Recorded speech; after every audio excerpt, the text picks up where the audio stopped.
Welcome back. I realized in the short time that I took as a break, slick was the word I was looking for, that Cassandra Cain is slick in hiding her inability to read. Okay, so we are apparently battling the video going on and off from Zoom. But, anyways, this is Batman 152, which I had no idea. This is a backup. It's called Emotionally Compromised by Kelly Thompson and Mattia de Ulysse, I think, Arts and Colors.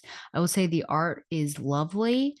The publisher synopsis did not match. It talked about Amanda Waller coming to the birds for an adventure. I am annoyed that this exists where it exists, that it is a backup. Now, don't get me wrong. I want Kelly Thompson to be able to do backups and things like that and have the birds do stuff. But the stuff that this talks about, um, also the fact that I don't know why Zealot is there given what goes on in 13, but the stuff that goes on here is some heavy topics that should be in their actual book. That Dinah's leadership is questioned because she might be too emotionally close, and you might need someone that's cold and cynical like Zealot to be the leader. The fact that we have Sin going to a temple and having this conversation with Megara about basically they're not friends basically, and that any bad stuff could happen, and Sin saying that she probably should have gone into the urn totally with Megara. And um I guess the negative of Dinah loving people so much is that she would do something that would be silly and pulling Sin out of that, even if it meant that the world might be in danger.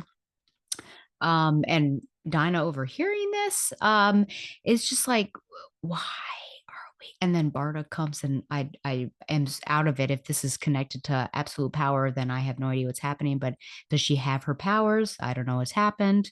Showboating, I mean, hashtag muscle mommy and hashtag gym motivation to get to look like Barda for sure. And then Dinah goes off. Dinah goes off on the mission by herself. Everyone's telling her not to. Why did that story exist? Well, I'm confused why the synopsis was one thing and then they went into, when that happens, you know what I think? I think that the writer had a plan and then editorial told them to shelve that plan and told them to change it. But the fact that you had pretty serious discussions about things that could actively affect the team at large, and this is happening in a backup of another book, I think that that's a problem. I don't blame Kelly Thompson at all, but this is something that should have been discussed in Birds of Prey, um, because Dinah's leadership, she's talked about that. And so why would you discuss that in another book and not this one? So yeah, I have no rating for that one, but just want to say that it exists, and I don't know why that it exists the way that it does. Okay, but this is Birds of Prey number 13, World Without End, part 5 of 5. Writer Kelly Thompson, art Sophie Campbell. No, that's wrong. I did not update that. Let me give the correct, sorry about that. Gavin Guidry and colorist Jordi Belair. What nightmares await the Birds of Prey through the final portal? With the search of Barbara finally over, Cass leads the Birds of Prey through the portal one final time, and where they end up in a world far too familiar to Cass, but strange to everyone else. What here will turn everything on its head, or should we say who? And I do like that Cassandra Cain is in the foreground here. She's obviously the leader of this portion of the mission.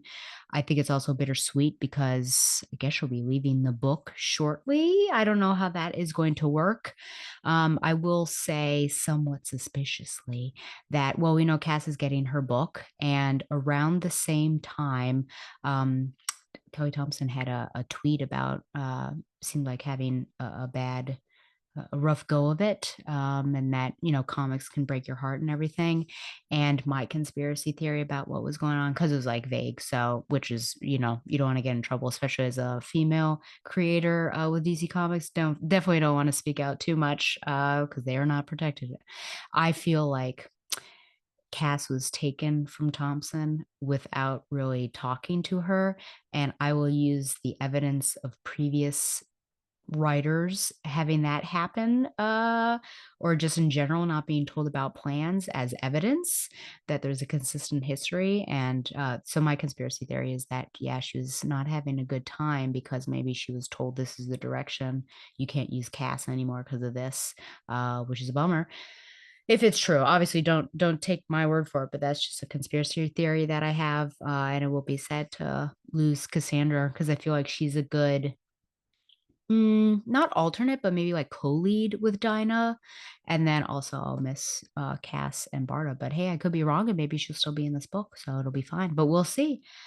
We shall see. Okay. Yes. Okay. So I like the idea. I think what I liked most was using Selah's mindscape, especially where, and this is a good connection with the first half of this episode, especially where we see the spirits or the apparitions of her sisters and that they start to go after Maya. And so what a good plan to use that. I appreciate Sella calling Maya out on not using maps to solve the murder of their mother once we have an altercation back in the world, because you used maps as technology for your own power and not for something else, even though it was like connected, like your anger and everything was connected. And I thought, yeah, that's just like a villain who is just overcomplicating everything. The editor's box, if I can find it, does let us know where we are. Yes. So see Spirit World for Cass's journey into, well, Spirit World from Jess. And I feel like this is great. Just now we know that Cass was once in Spirit World. And so it makes sense why she would take lead on this particular segment of the mission and bring them here because she would know what was going on. And also the fact that we brought that person to speak to the actual portal and get a feel for what was happening. Again, is this the third time? Murder was an option. Let me see where this line is, just so you believe me that it existed.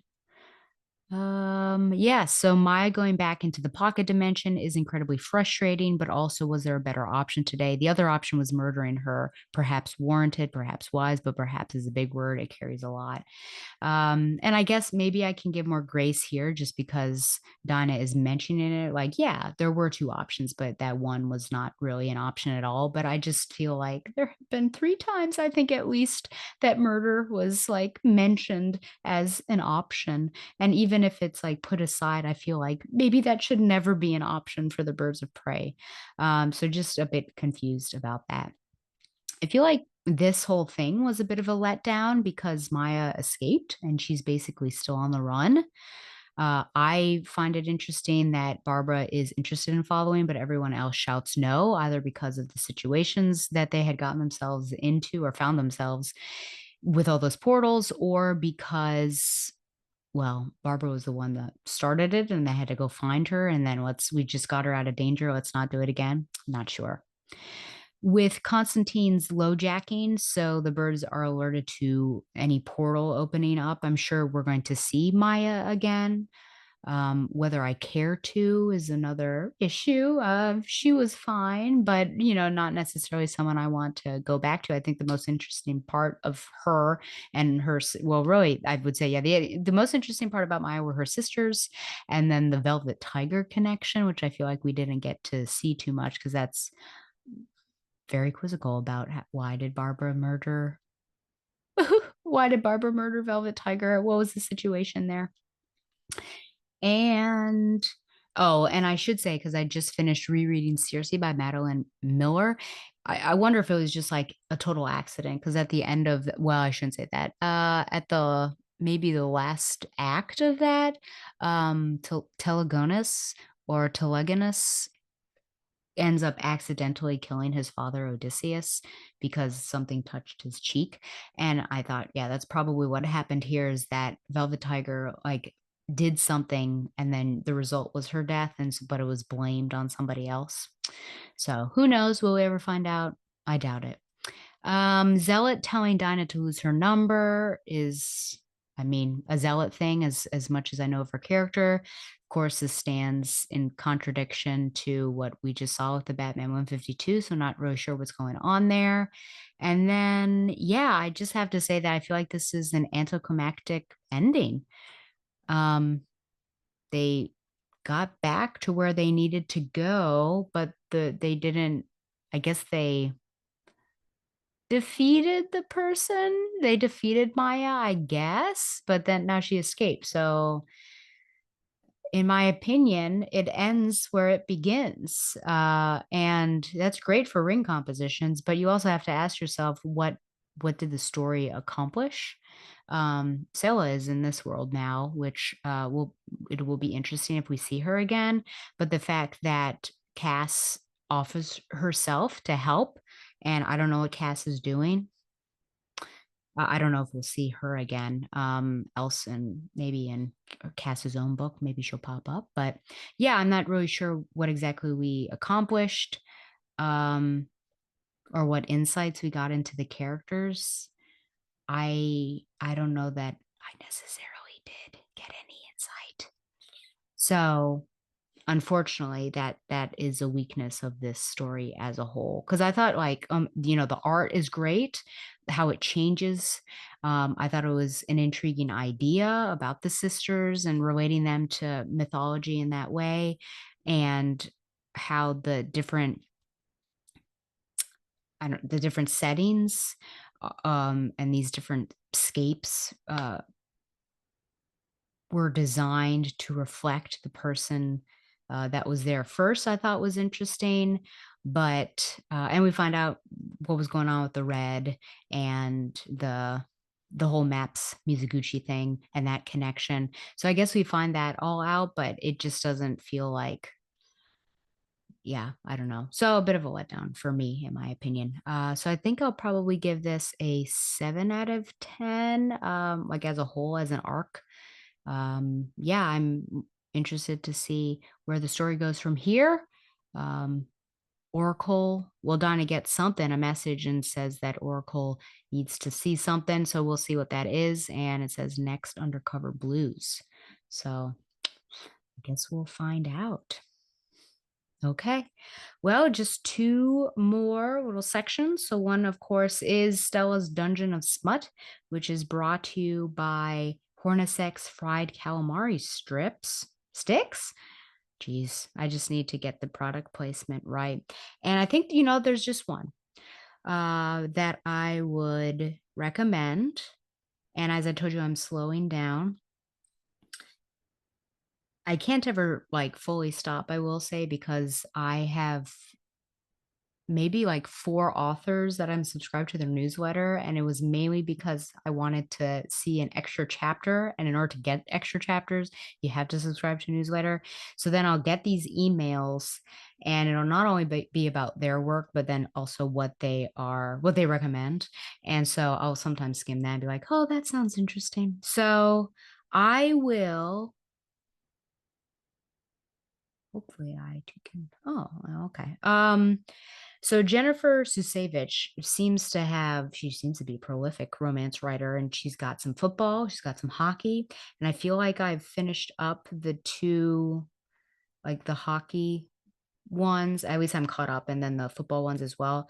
And for the most part, I'd be like, yeah, it's like 3.5. But Campus Legend, I actually I would give that a 4, mainly because I think the issues that both of the leads go through are interesting, especially the guy just being maybe not well favored by his parents, and because I think they're mostly about intelligence and success in terms of money and business, but they don't really understand athletics, and so what it felt like him to be on the outs with his family and then, having this girl who was, like, uh, looking beyond his athletics and seeing that he can yes, you're an athlete, I think he's a safety maybe or a cornerback, but also you are so much more, and seeing that in him, and I thought that was really beautiful. So I did like that one. And then, yes, so I think that's the only one I would recommend. And then now on to my literature recommendations. I will say, even though they're not listed, but I had to do another tag. Like I said, Circe by Madeline Miller. I found a book club here in Baltimore, which just met this morning, and I had to like speed read the last 60 pages. So it was fun to reread that and then chat with them. And then also reread Dracula by Bram Stoker because Tom chose it for required reading. So you can find that in October. I finished Two Can Keep a Secret by Karen McManus. So I'm gonna like try to go through hers, and I enjoyed that. I thought that was I feel like she's a good writer and I enjoy the characters and everything. And her endings are usually or this ending, I was gonna say her endings are usually shocking. Um Trying to think if the other ones ended on a cliffhanger, but this ending was pretty shocking about, something you find out what basically the killer whispered to, one of the leads because you know that he whispered, but you don't find anything, and she says to the police and other people, like, "I didn't hear him," or whatever it was, and then at the end, you find out what it is, and it's related to her mom. And then I also speed read Camelot 3000, which Tom lent me like back in spring. And I couldn't, I don't know. It's one of those things where, you have time technically, but you just don't do something. And I definitely had time, but did not before the move. And then asked, can I bring it up here? And then I'll give it back to you in Baltimore. And literally, I had to like speed read it the night before, well, Friday before the Comic Con. So, but luckily, I have given them back to him. So that's basically it. Remember, you can send any questions or comments to backrolltheoracle@gmail.com. Like the show on Facebook or follow it on Twitter at backrolltheoracle. Subscribe to the show on YouTube for an uncut version and follow the Batman Universe on Facebook and Twitter as well. And remember to support the Batman Universe by subscribing to Patreon. Once again, thanks to Mile High Comics for sponsoring Backroll the Oracle, the Barbara Gordon podcast. I think next time might be some more cast stuff. So we'll see if that gets any better. But I think I'm getting close to the end of her run, which is really interesting. And then we get to see Cass as a villain, which, according to Donovan, is a rip roaring good time. But until then, fly on, Babs lovers.